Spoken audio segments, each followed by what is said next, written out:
Today marks 50 years since the greatest technological achievement in human history. The Eagle has landed.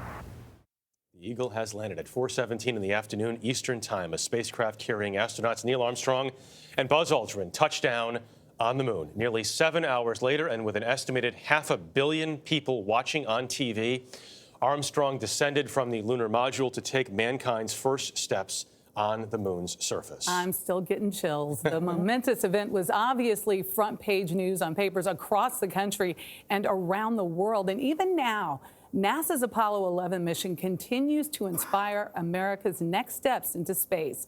This morning, Mark Strassman is back where it all started at the Kennedy Space Center in Florida, the site where the Apollo 11 mission blasted off.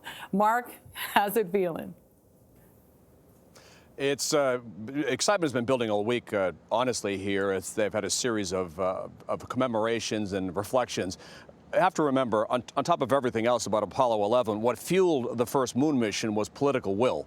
And Vice President Mike Pence is here today to remind everyone that this White House wants another moon landing to happen. It's one small step for man, one giant leap for mankind. Neil Armstrong stepping onto the Sea of Tranquility 50 years ago today was a singular American achievement.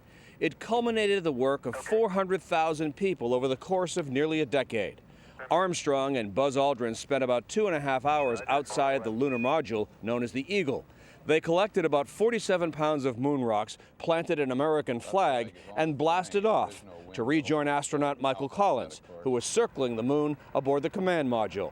But Armstrong and Aldrin weren't the last people to walk on the moon.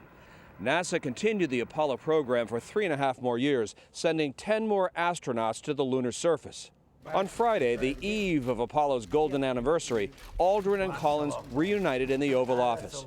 But the photo op turned into an impromptu debate over where NASA should go next, with President Trump seemingly siding against NASA's plan to travel to the moon first before traveling to Mars.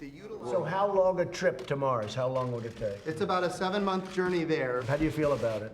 Mars direct. You like it direct? Yes. It seems to me Mars direct. I mean, who knows better than these people, right? In May, President Trump added $1.6 billion to NASA's 2020 budget to fast-track a new lunar landing.